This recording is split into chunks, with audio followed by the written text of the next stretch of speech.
DC70 các bạn. DC70 cắt cái đồng cặp giường. Đồng này thì nước nó xếp sình các bạn. Dàn lúa này quá tốt luôn, quá trúng. Hôm nay lúa đây 7.000 mà bà con ở đây làm bông quằn chiểu kiểu này là quá ok luôn, quá tuyệt vời luôn.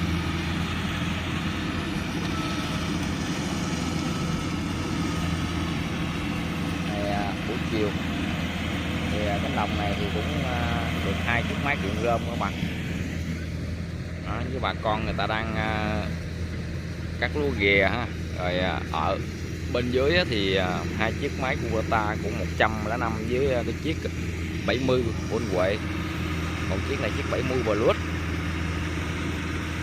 Thì mùa này mình thấy đa số những cái chiếc 70 binh lên hàm 95 nhiều quá các bạn. Chiếc 70 của anh Huệ cũng gắn hàng 95. Chiếc này mình thấy cái hàm nó cũng quá to, chắc có lẽ là 95 ở đây. Thì 95 nó phù hợp gắn cho những cái dòng DC70 với mấy cái dòng 93 đó các bạn.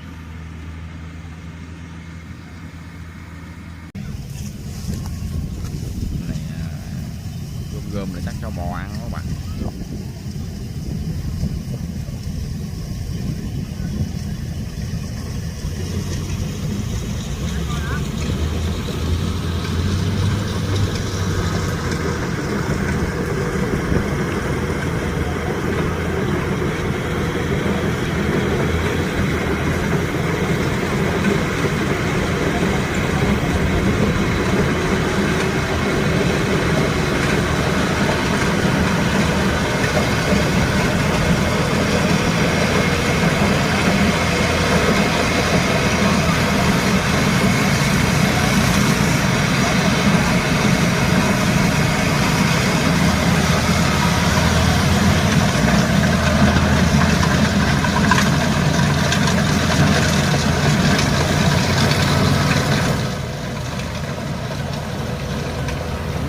Vô rồi ha.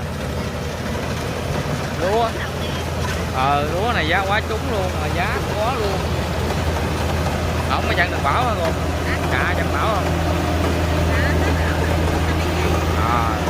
Đỡ ha, đỡ cái nó chết đó. Êm, dàn lúa này êm quá.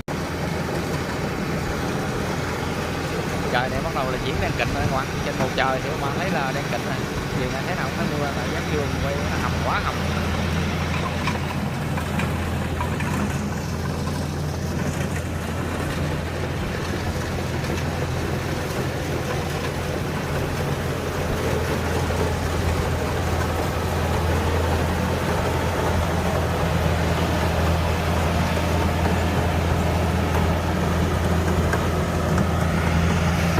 Chị này chỉ đang lót cái cây để chỉ bước qua nè, chứ ôm gom về cho trâu ăn. Ở đây thì đa số nuôi trâu nhiều các bạn.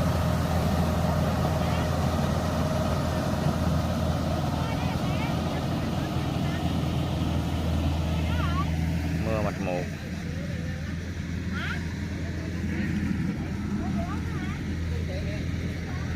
Ồ, giờ này giờ này chiếc 105 bên xa bên kia là chạy lên đó các bạn.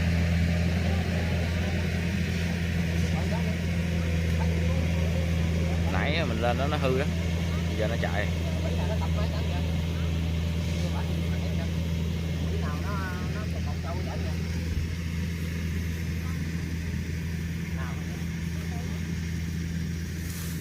Bao này mấy chục ký, cũng 30-40 ký đó mà chơi đâu.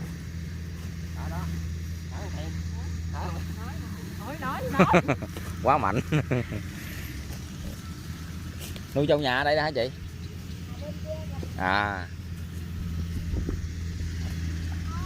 Ngang cái con kênh.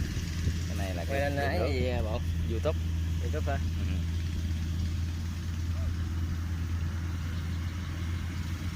Chiếc 105 hư nãy giờ mới chạy ra.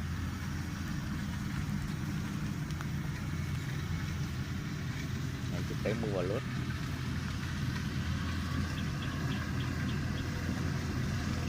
Ngang đây là cái này là giống như là làm cái đường nước các bạn. Đường nước để làm ruộng á. Giờ này ở đây có cây mùa u nữa nè ha. Mùa u này là dùng mình là hiếm mà. Thỉnh thoảng còn cũng ít.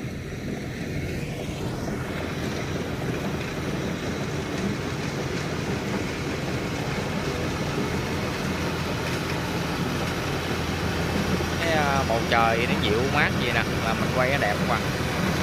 Còn giá trưa nắng gắt quá quay cũng đẹp không, nó không có rực cái màu vàng của lúa.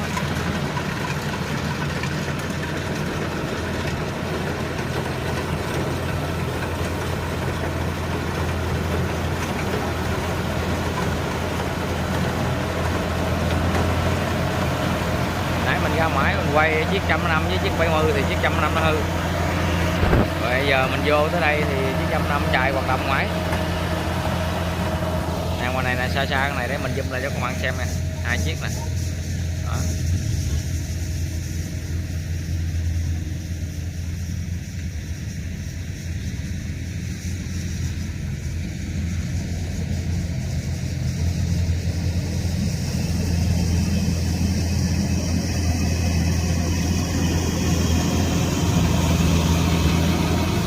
Mạch gồm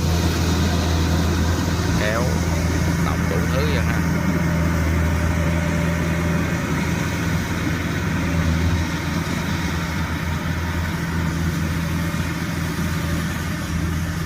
Có đôi khi mình muốn quay rộng vậy nè để cho các bạn xem toàn cái cánh đồng.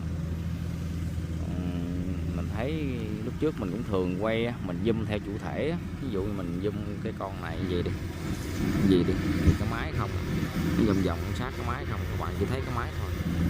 Đó, cho nên bây giờ mình quay bung ra vậy đi.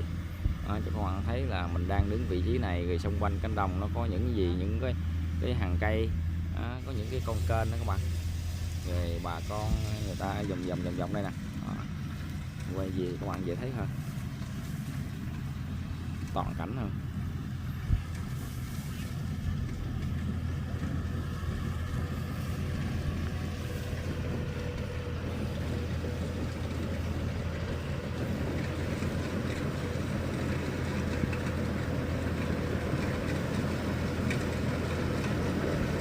Trời nay mưa đã kịch, lấy quá là giờ chiều nay mưa xịt đi luôn. Mình cũng quay cái clip này rồi mình cũng xin tạm dừng mình về các bạn. Cái hồi là mình bắt cái mưa này mình về hết được luôn.